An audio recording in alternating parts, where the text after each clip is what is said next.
Slam, Music Survival Guide 30. Nice round number. Our guest this week is Mike Bolenbach of Full Well Studios here in Phoenix.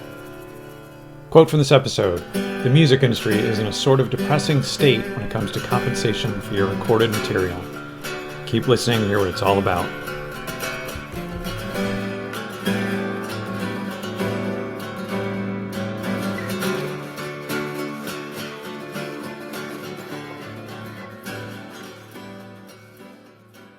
All right, I used to be such a sweet, sweet thing. What's up, everyone? Jack Mangan here. Support life and music. Slam. We do. This is a Slam Summit Music Survival Guide, and today, we are talking to a Phoenix local, someone who lives across town from me. We've actually never hung out or met face to face, although we probably been next to each other at some show, I'm sure. Absolutely. but really an esteemed and renowned engineer at a studio, or actually, this is something I want to talk about. Associated with Full Well Studios in Phoenix, has worked with some great people, has some great stories to tell.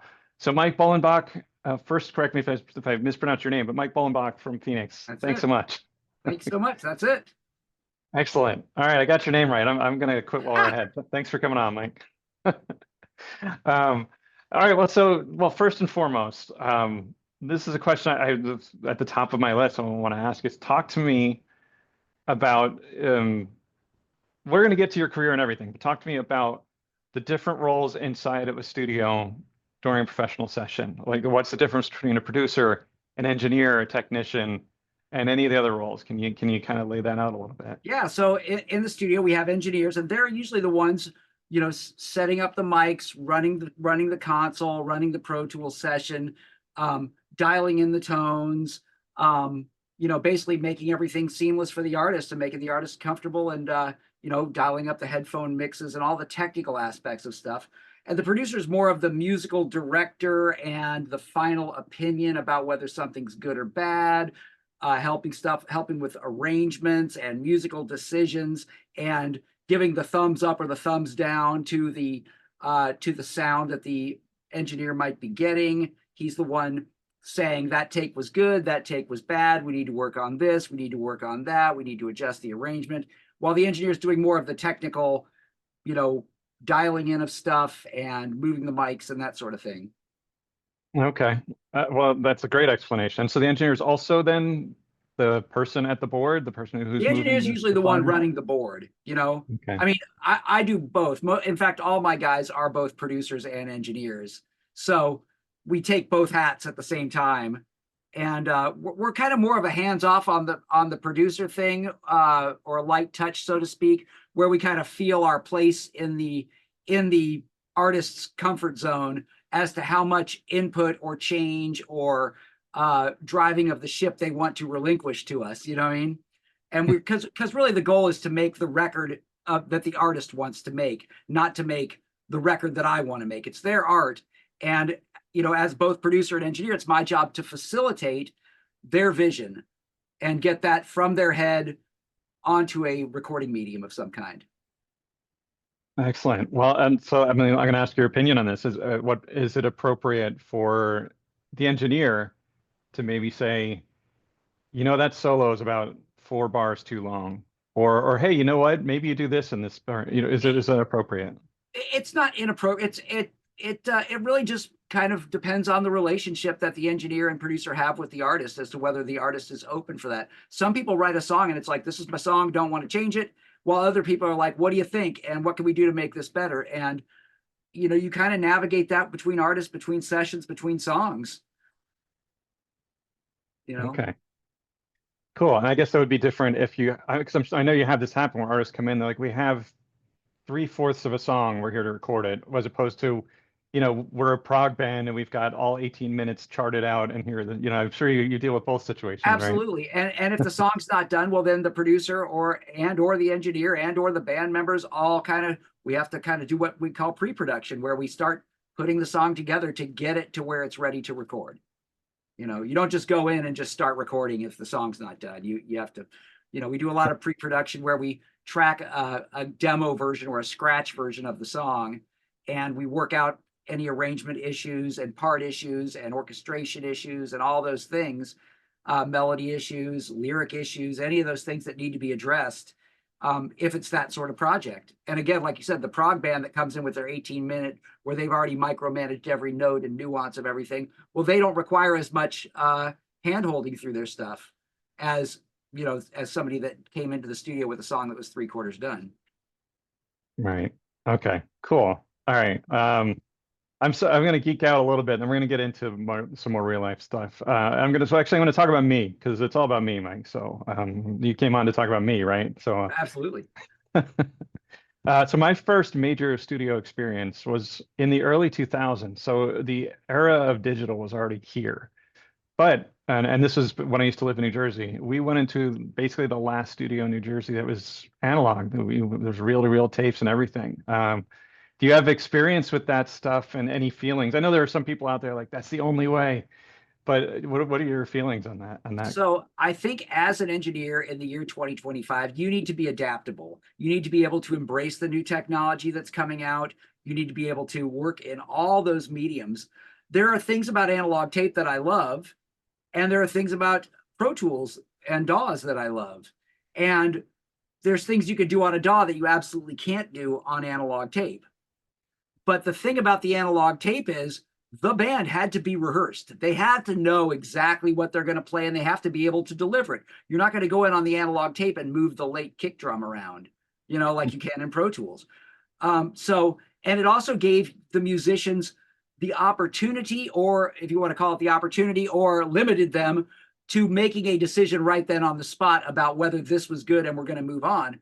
Because in the day of the DAW and the day of the digital audio workstation, Pro Tools and Logic and everything else, if I want to do a guitar solo, I can literally do 50 takes and then pick little pieces from each take to make one great solo. Where in analog tape, if you didn't like the solo and you want to do another pop, you're going to record over the one you just did and wipe it out. And hopefully you do better. Maybe you will, maybe you won't. Maybe you're going to wipe out that one golden take. You know what I mean? So people were a little more well rehearsed, let's say, back in the analog days. And you had to overcome your fear of commitment, because once you said it's good and we walk away, we're probably not coming back to that, to touch it ever again. This is a done deal. That's your solo as you played it, and we're done. So it's a different mindset coming into the studio when you have endless options and endless virtual, endless playlists to pull pieces from to build the song. Yeah, no, I hear you. Yeah, and progress is good for sure. Yeah, I agree with my limited knowledge. I agree with everything you say. One more story for me, and I promise everyone this is about Mike. It's not about me. I got to tell, but I got to tell the story, because it's a good one, I think it's relevant. I remember going into that same studio, and we actually did realize on one track that one song the solo too long. Is we were like, hey, can we just chop out? And the guy said, well, sure. I got to get out my razor blade and cut the tape and then get little pieces of tape and stick it together. I said, if I miss, we start from scratch. The whole thing's gone. So is that true? I mean, that's what I remember. Absolutely, absolutely. And I've done ones where we cut the tape and we did like, 3 different versions of the song on different belts of tape. And we literally cut and spliced to use the chorus from one song with the verse from one take with the verse of another take and splice that stuff together. And that's what we used to do. So I've been doing this now in studio since 87. So, it was basically the segue from the analog tape days into digital tape. And it was still tape. Digital tape was still tape. You had the same mindset recording on ADAT as you did recording on 2-inch reels, because when you wiped it out, when you deleted it or recorded over it or did a second take, that was what it was. And your editing capabilities, until the computer was capable of taking tracks from the ADAT tapes and bouncing them into a computer to do a few edits and then bouncing them back to the tape again, because computers at that time still wouldn't play back more than a few tracks at a time. That was the first little bit of editing before Pro Tools, and I remember it well. Well, all right, viewers, thank you for bearing with us through some geeking out. I can't guarantee that the geeking is done. We're probably going to geek out some more. Never stop. Never stop geeking. Yeah. So I mean, actually, you already answered one thing. I definitely, because I mean, slam is about we have our agenda, but I think you have a lot of interesting stories to tell. And whatnot. So you already said 1987, which is cool. That's a great pedigree. It's a great career. So I mean, let's do the let's do this. Let's do the standard interview question. Who are some of your favorite? Actually, what are some of your favorite recording moments over your career? People, songs, days, whatever. So I have some funny ones and I have some like nervous ones and some great ones. So probably my pinnacle of my career, like from a being in awe mode, was working with Bob Ezrin. Okay. Bob came into my humble studio here and we tracked the vocals for Alice Cooper's Welcome to My Nightmare too. And I have never been nervous in my own studio before. That guy, he is a monster. He's intimidating and he's super nice guy but once we start working, he is literally on it and it is not possible to be fast enough for him. Like once we got, it started out, they came in for the session and they were still writing the lyrics and it's Alice and Bob and me. And they were looking for a word that rhymes with this word. And I'm like, I have one on the tip of my tongue, but I was like, not even chiming in at all. I'm like, you know what? I am not going to interject here. This is not my place. I am not going to possibly poison the well of creativity with any stupid idea that I might have, because literally both those guys are freaking geniuses. Like don't undersell Alice Cooper as some shot. Like that guy's a freaking genius, musically, artistically, creatively. And the reason he leans on Bob Ezrin is a freaking genius as well. In words that are beyond you. Once you are around him, you go, oh, I understand. I'm not worthy. That whole thing, not worthy. But with Bob, Bob's like, what I want you to do is we're going to take it one line at a time. I want you to play the line before it. And I want you to punch in right on the line we're recording. As soon as we're done, I want you to stop. I want you to log what I and Alice thought of it. And I want to be rolling again. And I don't want to hear any dead time. So I'm like running Pro Tools. I'm like smacking the play button, doing the punch, and then stopping, hitting the play button again, writing down what they thought. That was crap. That was good. Writing it down, getting ready to do the punch, doing the punch, still writing, stopping, starting, writing, punching, like no downtime at ever. And, it took me about probably 4 punches to get that groove going where I'm like, okay, I see what I got to do here. Thank God I'm left-handed. I can run the mouse with my right hand, There you I go. should Yeah, have brought an intern for that one. Lefties unite. And then, well, how long of a day is that? That's also like how long? They came in and pounded that stuff out in just a few hours. Like we were like in here for like 4 or 5 hours, bam, done. But they work so fast, and as soon as Bob likes it, he is like analog tape in the mind. As soon as he was done and liked what he did, we moved on and we didn't second guess anything. But it took, he would do 4 or 5 lines and he would have interjections about every syllable, about how long to hold this, about how to, you know what I mean? And Alice is so quick and such a good study, and they've been working together so long that he would literally Bob would say something, Alice would just do it. Bob would say something, Alice would just do it. And done, done, done, done, next, done, done, done, done, done, done, done, like, okay, great. I'm not worthy, sir. And that's probably the only time I've ever been nervous in the studio. And once we got rolling and I got a rhythm, I calmed down. But man, that was a high stress one. Other funny moments in the studio, like I think one of my funniest stories is doing a punk band. They're called Deaf Finger, Dephinger, and on their first record, I've since done like 4 or 5 records for them since then. But on their first record, the singer comes in and he's like, "Hey, bro, you care if I track my vocals naked?" And I'm like, whatever it takes to get you in the mood, baby. You know what I mean? Like, okay. I literally thought he was kidding. And my control room's like raised. I look down this window into the live room. And I stand up here and I look down and he's literally naked. And he's got a bottle of Boone's Farm in each hand. And he's like, roll them. And we're doing songs like, I love to drink and drive. So you and your DUIs, and he comes up and it's summertime in Phoenix, Arizona. So he comes up and he's literally naked, standing here in the control room. I had a couch here originally, and he sits down on my couch naked. And I'm like, all right. So we finished the session. I had my assistant. I said, hey, help me carry the couch out to the alley. He's all, what do you mean carry the couch out to the alley? I go, literally, dude, I'm never sitting on that couch again. I don't even care. Go, I'll get another couch, you know? So we carried the couch out to the alley. They had to come back and redo all those vocals again because they were too wasted drunk. But they were kind of just tested to see if I was really down to do whatever they wanted. And since then, those guys have probably been one of my biggest promoters of the studio.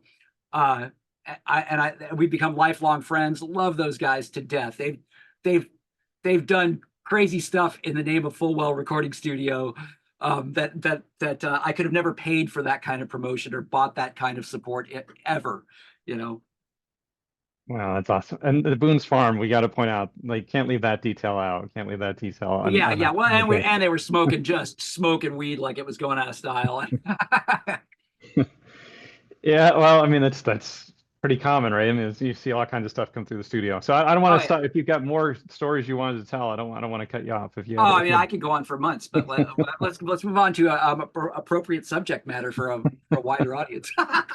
Sure, fair enough. Yeah. I mean, that is again all about me. I remember that the studio, it was just like the whole, like you left smelling like cigarettes. Like it Oh was yeah. just, that's just, how things have changed. Oh yeah. But You know, in the studio now, I don't see drugs or anything anymore.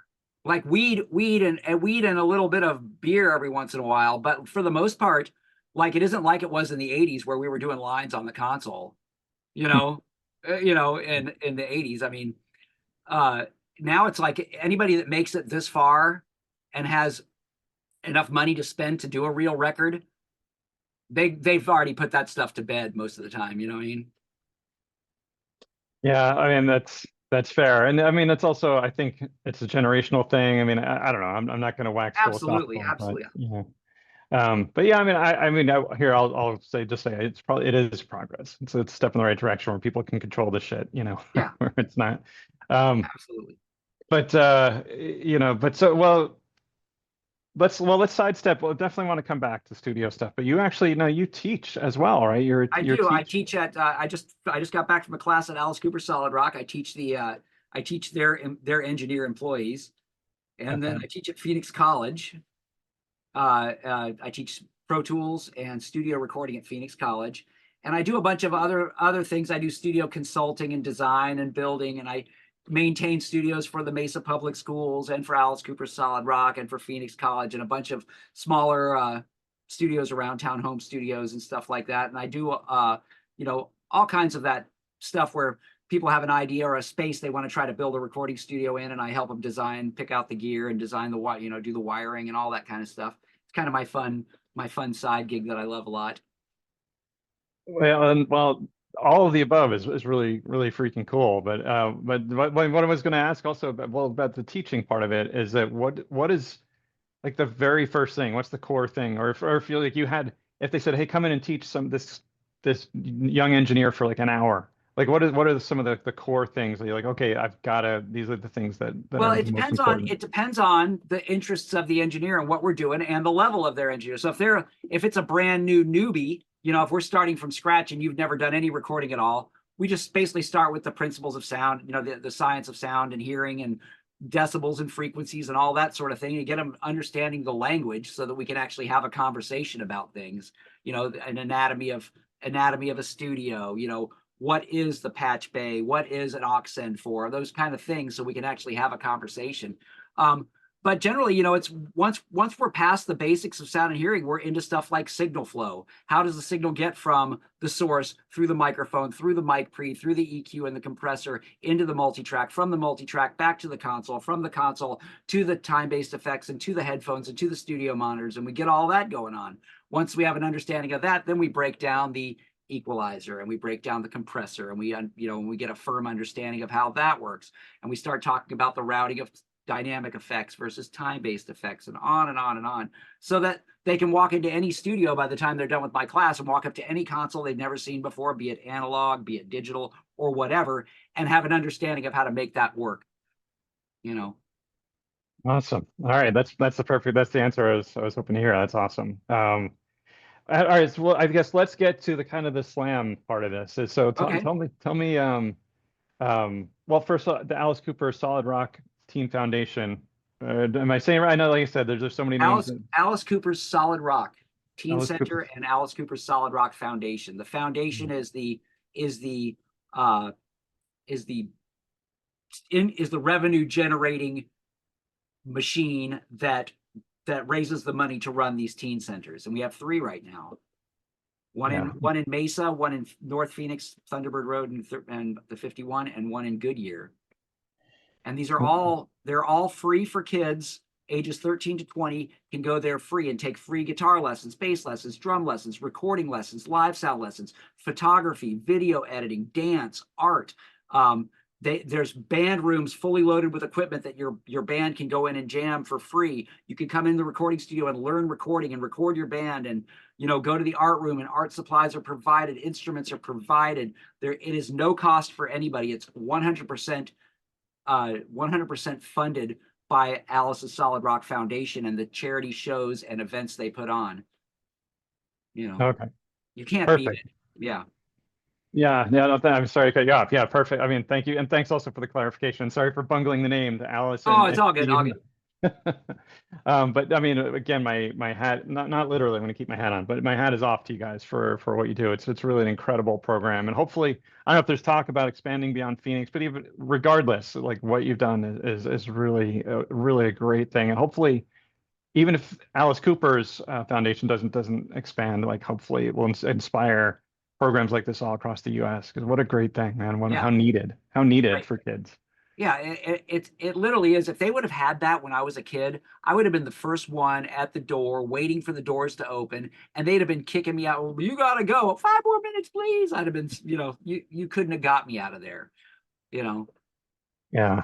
So actually, I need to actually go check one out. My kids actually are one's too young, and the other one's too old. So, Well, I'll give you a tour. yeah. Oh, Meet excellent. up there. I'll give you the grand tour. I totally wasn't dropping a hint there, Mike, but I'll take it. Okay. Thanks. Yeah, I know, I love that. But yeah, it sounds a little bit like a Boys and Girls Club or something like that, but Yeah. music focused and Yeah. Hi, I'm Vern Seabell here with Slam with Jack Mangan and Dave Ellefson. Hey everybody, David Olson here, and you should support Slam.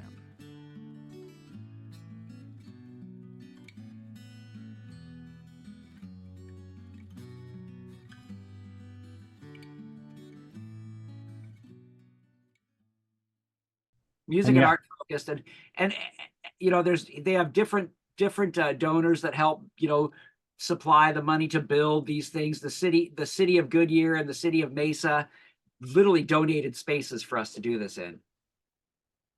That's fantastic. Yeah.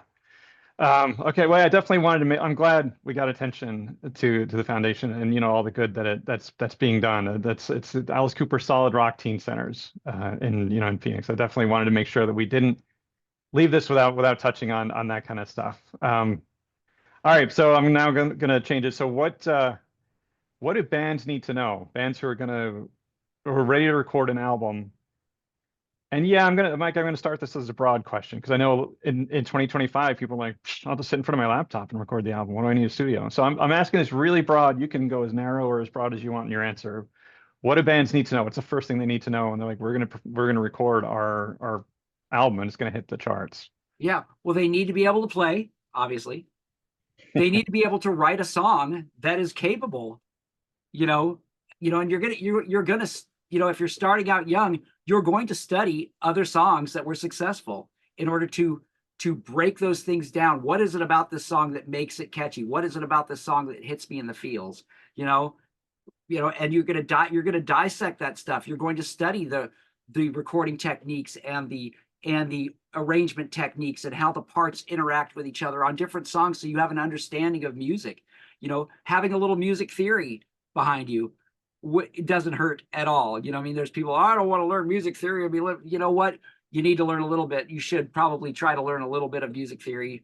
You need to be able to actually perform the songs. and you need to be well rehearsed. You don't go into the studio and think you're going to wing it, unless you're like loaded and this is just your hobby for fun, But when you say hit the charts, we're in 2025 right now, and the world is so inundated with the amount of people putting out music that it's really hard to have a charting record in 2025. The days of bands, like supergroups, there's not going to be another Led Zeppelin or Black Sabbath, or the closest thing we have to that in 2025 would be like the Foo Fighters, where they have successful albums and go on tour to support their albums. We're in a super short attention span time of life right now, and and the music industry is in a sort of depressing state when it comes to compensation for your recorded material. Spotify and all the streaming platforms have eroded away the perception that music is worth anything, monetarily speaking. So Sure. So as a musician, when you're talking about mental health and all those other things, one thing you have to overcome right off the bat is, what is success to you? Everybody's gauge on what success is a different scale. Some people are like, success to me would be just be completing my album, where the other guy's like, well, success for me is going to be, having a platinum record and charting on the Billboard charts, while the other guy's like, well, success for me is being able to just make a living doing music. And quite honestly, if you can make a living doing music alone and that's your sole source of income, you are successful. Even if nobody knows your name. Yeah. Because that is a hard thing, because we're in 2025, music as a recorded music as a product isn't being bought. It's being given away freely. And we've allowed ourselves to fall into this trap with Spotify and with the streaming platforms. We've literally let it happen. And, they're paying 0.004 cents a stream, what I mean? And you could buy unlimited music where you play music 24/7, 7 days a week for $10 a month. Okay. From a monetary standpoint, $10 a month, that literally is nothing. I mean, and worst case scenario streaming customers, let's say, that leave their Spotify running 24/7, 7 days a week, 365 days a year. A 3-minute song, you can play a little over 14,000 3-minute songs in a month if you leave Spotify running. At that rate, if you're paying $10, that's 1,000 pennies. And that's where Spotify's 0.004 cents thing comes in. They treat it as though everyone is going to roll Spotify 7 days a week, 365 days a year for $10 a month. And that's their pay scale. I don't know how many songs you listen to on Spotify, but in order to make streaming pay, the hard part wouldn't be making a streaming platform that paid and getting every musician in the world to pull every bit of music off every single other streaming platform and put it on the streaming platform that'll pay. The hard part in 2025 would be getting consumers who are now conditioned to believe that music is free to actually pay whatever it is we're charging, and from a business perspective, if you were to charge $10 a month, you could do $10 a month for 500 songs. Okay. And that would give every artist a penny and the streaming platform a penny from every stream that happened. I don't know about you, but I don't play 500 songs a month on streaming, Sure. And if you wanted to move up from there, you'd have to get, $10 a month or $20 a month gets you 1,000 songs. If you're a business and you want to play Spotify in your store 24/7, you're going to pay $200 a month or something. You know what I mean? But that and I've thought a lot about this, because I did do I was originally one of the very first independent music distributors on the internet when the internet was brand new. I had a company called the Independent Distribution Network. And what that was we started off on like a GeoCities website, which was like a primitive version of MySpace. And it was a bunch of musicians going, hey man, you're in New York. I'm coming to New York to tour in a little bit. Could I send you my stuff and you could get it on the, on consignment in some of the record stores and maybe hang up some flyers for me? Sure. So I had all these local area guys sending records ahead to these other guys that were, while they were planning on going on tour. And it just turned into this giant network that then turned into an online music store selling CDs, that then turned into we had a kiosk at Sam Goody, the Interplay station at Sam Goody, which had our website where people could browse the independent catalog and burn a CD right on the thing, and and it was a pretty interesting time for music at that time. Yeah, that's an awesome story. And actually, I say this a lot, so apologies to the regular viewers. I spent a couple of years. I did some hard time at Sam Goody, working at Sam Goody's in the 90s. We actually didn't have an interplay system in there. There was just the one. We did one in Rochester, New York. Okay. Okay. Again, I was my early 20s, so I was still in New Jersey. But yeah, I remember. But when you're talking about like $10 a month, it's like, yeah, in 1996, we sold one CD for $16.99. Right. Right. So like I said, the trick isn't to getting every musician in the world to literally yank everything off every streaming platform and put it on the one that pays. That actually would be the easier part of it all. The trick would be getting the consumer to start paying for music again. Well, another dynamic, and here I love the geeking out, by the way. We're totally in deep geek mode right now, and I love it. But one dynamic that we didn't mention here yet is the label part of it. I think that might be the trickiest hurdle. Again, you're more deeply embedded, so I'll take you. I'll trust your take on it. But the labels could be an issue. Well, I think one of the reason that the labels are into the Spotify thing is that guy gave them stock in those labels.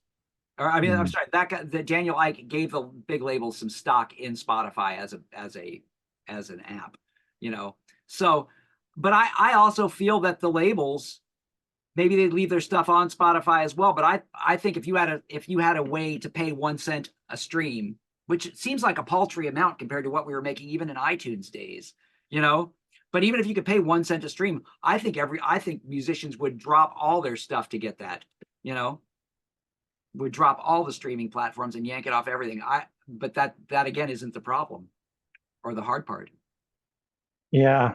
But yeah, I mean, what you say is, I mean, I think a lot of musicians I hear, and it's just kind of accepted as kind of a loss leader. Like we made a bunch of songs as a loss leader. Now we're going to go out on tour and try to sell merch and get paid by venues. And that's how we're going to really make our living, which is, it's hard. I mean, the stat, again, is something I quote quite a bit, is 11% of working musicians are able to support themselves through their music. Yeah.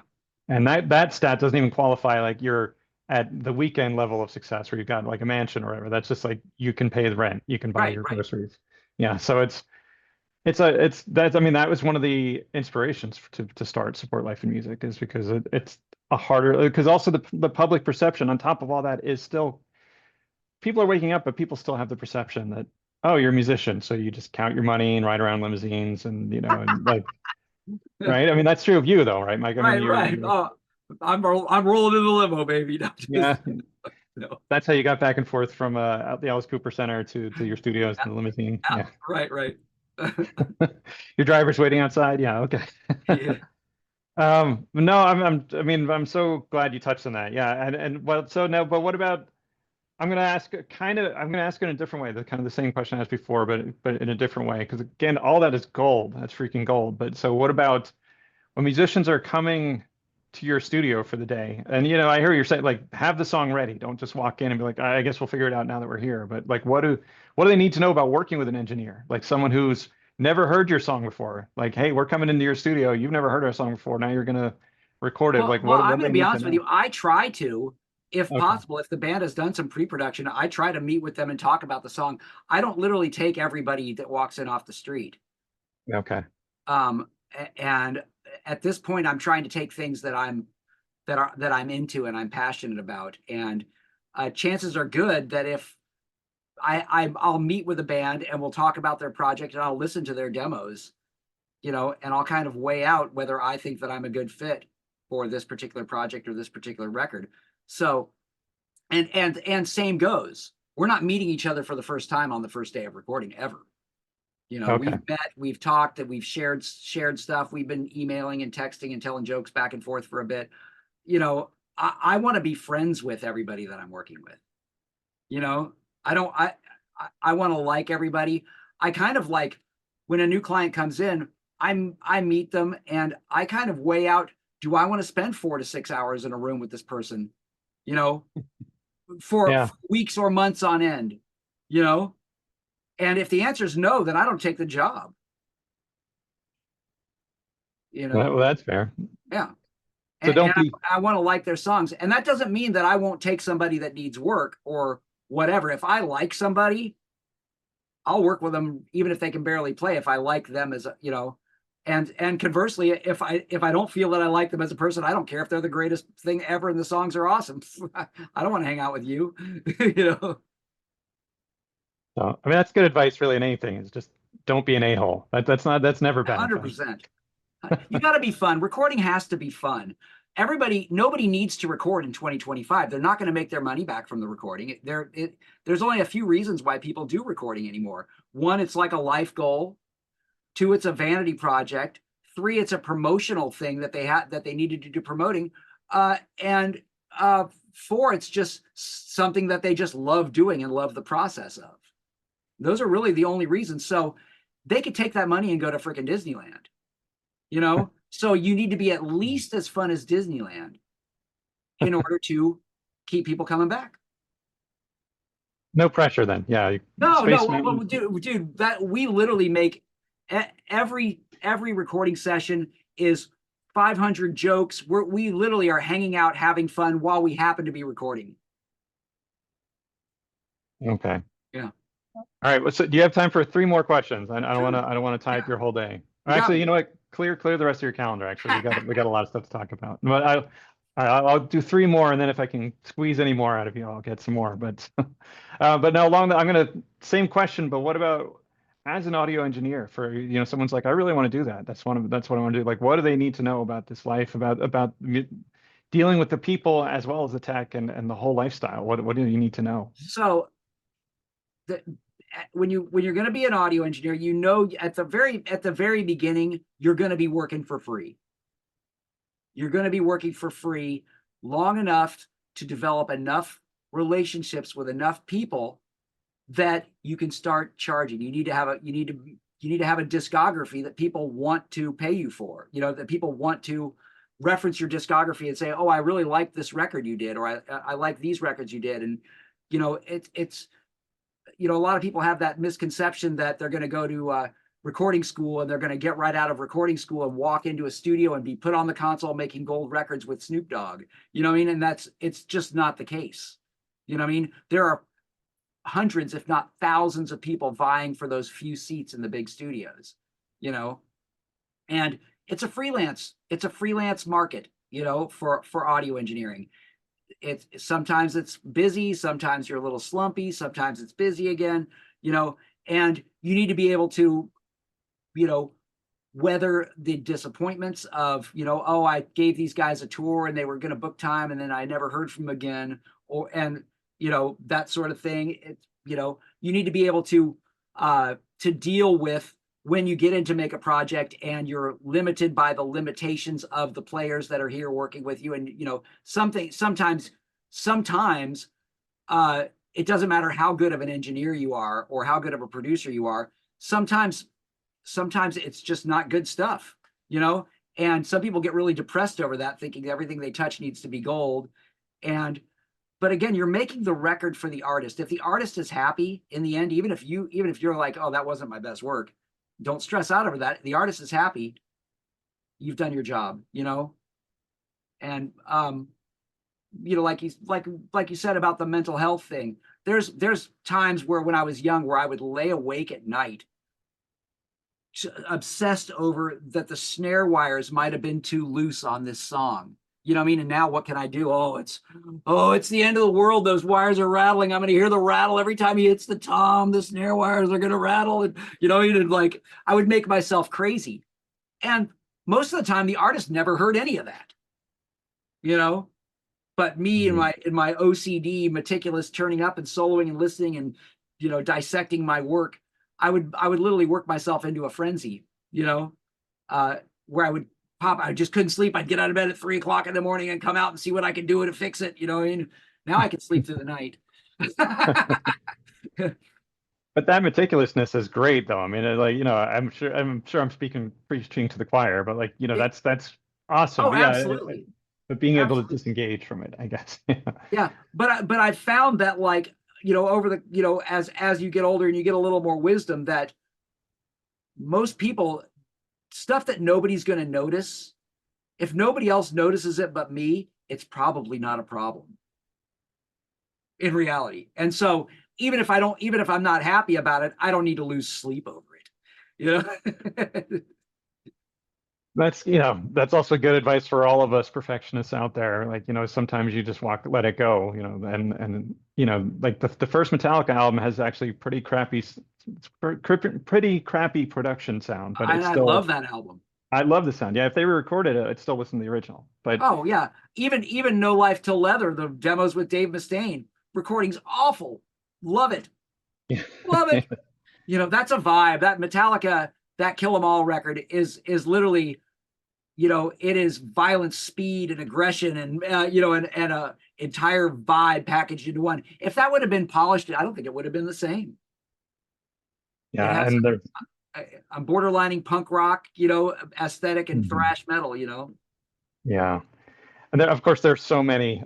This is going to lead us in a dangerous direction where we're going to geek out about albums and stuff for another 2 hours. So I'll kind of restrain it there. But yeah, but it's an excellent point. Well, let me ask. So what about, you talked about the cost of this. What's some advice for people who find the cost prohibitive? Like, what can you do? Because I know it.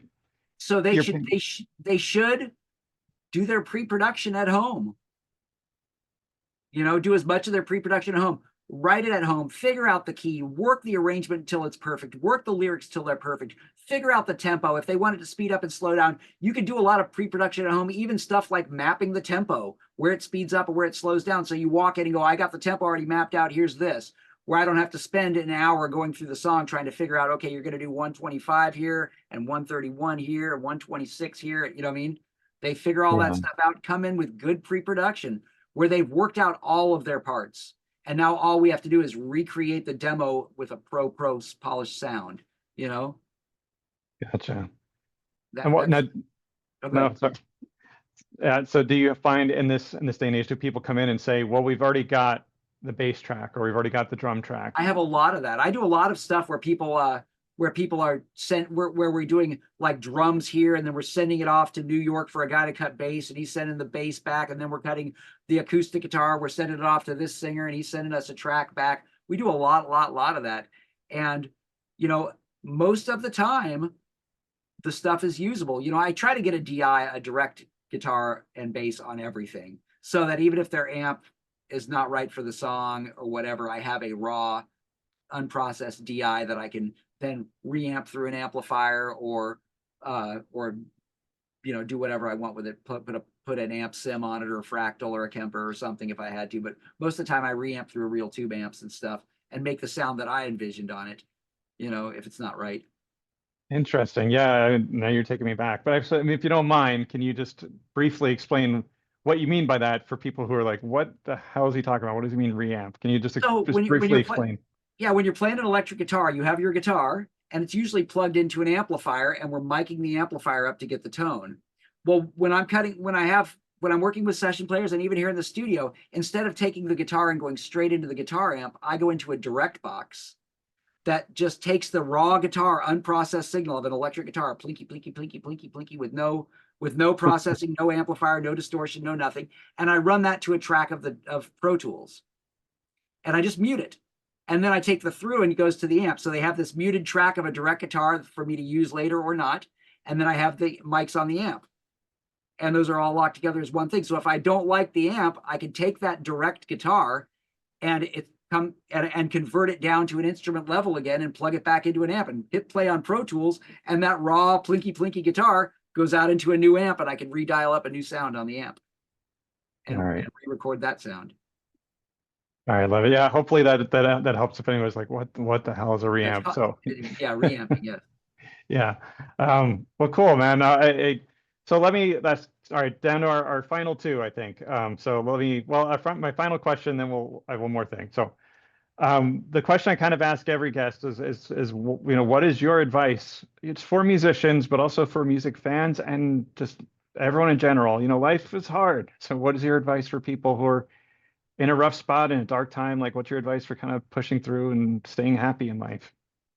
Everything will pass. Almost everything you know, everybody's going to have dark times, and everybody's going to have rough spots, both financially, both creatively, both relationship wise, you know, tragedy wise, health wise, all that stuff. You're going to go through stuff as a musician where you're going to have something that is going to prevent you from playing and going to prevent you from creating, and you just have to know, I'm going to muscle through this, and I'm eventually going to be able to get back through this thing. You know, everybody's going to have that stuff happen to you. You know, when you say, you know, you're going to fall down, you're 100% going to fall down every once in a while.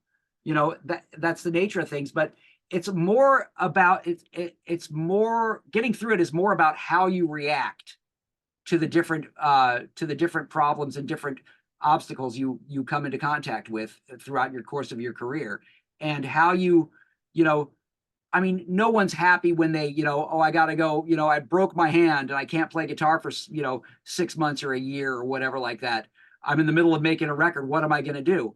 Well, this is what it is. And, you know, if you can get to a place mentally where you can accept the situation for what it is, and basically get yourself in a position where you can see the light at the end of the tunnel in one way or another, whether whether that's bringing in someone to play the guitar for you, or it's, you know, working with somebody to temporarily play some tracks so you can finish the record and get back to playing it when your hand is better, or whatever has to happen.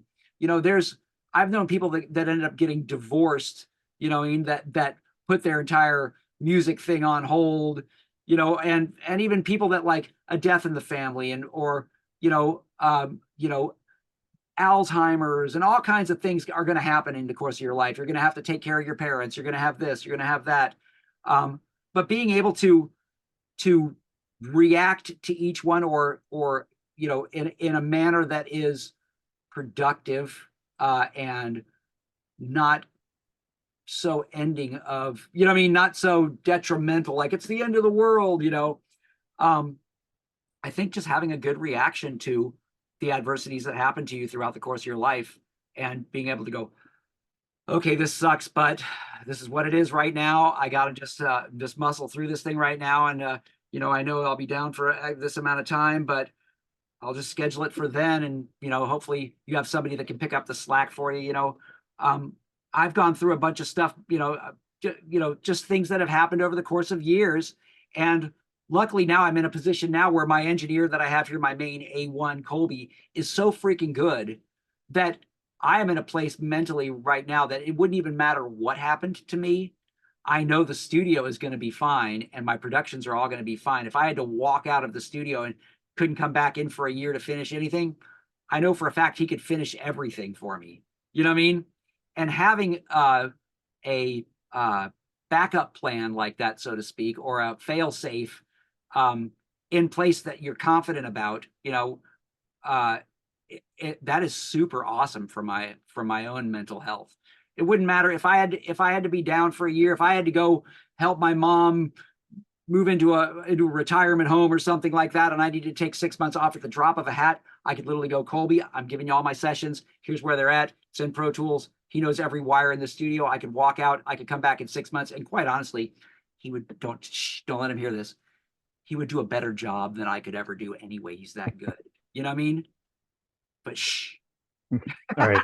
Your secret's safe. Your secret's safe. I always joke, don't let him, I'll make sure he's not walking in the door. But if I had the musical talent that he has, and like, if you think my OCD about a snare drum is bad, holy hell. But if I had the musical talent that he has, I would be worth millions of dollars a year, you know.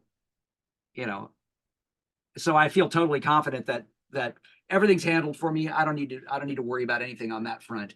And that's a big thing, you know, because you know, because at any given time I probably got 30 different records in production. Wow. Okay. You know, different projects that I'm working on, whether they're mix projects or album projects, recording projects, whatever. There's probably 30 things on my hard drive at any given time that are in various states of production. And it wouldn't matter what it was. I know that if I walked out, he could walk in the room and just okay, yeah, I see what's going on. I got this, and finish the sessions for me.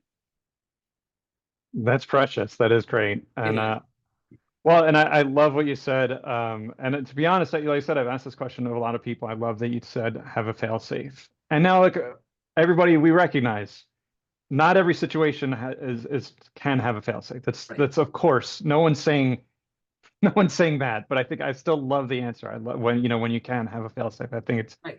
it's great. It's a great way of putting it. Yeah. So perfect. Thanks. Well, look, Mike, you got to come back. We'll have to have you, and I'm going to call out Gabe Bay. Sorry, Oh, Gabe. absolutely. Got to have you I guys love on Doc. together. I just talked to him, and of course, this is not putting anyone on the spot. No pressure to anyone, not to Mike or to Gabe or anyone. But I would love to have you two guys on together. That'd be an awesome panel to get you guys and maybe Let me know some. when. No, so no, I think thanks so much for coming on, Mike Bolenbach. Now, the last thing I want to do, like I said, is for you to just self-promote, talk about your studio, again, if you want to drop any career accomplishments, just take us out with some of that. Definitely promote the studio and yourself.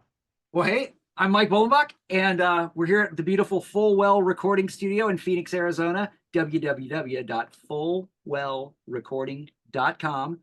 We specialize in live musicians playing real instruments, drums, bass, guitar, rock. We love rock, and we love all aggressive styles of music, jazz, funk, indie rock, really anything that's got real drums with a real guy playing real drums. We love that stuff. And if you want to make a real record that sounds like analog using all digital, or actually it's a hybrid of digital and analog. I don't know if you can't really see the room, but it's loaded and stacked with some great analog stuff. But you want to make a real record, hit me up. Ta-da. All right. Very cool. You don't want to drop any more names of you can. You can. It's on the web, www.fullwellrecording.com. There's names on there if you want to see some names. All right, fair enough. Very, Cool. very well. All right, thank you so much, Mike. Great times, and everyone go and check out fullwellrecording.com. See, I flubbed it again. Thanks so much, Mike. Appreciate it. All right, take care.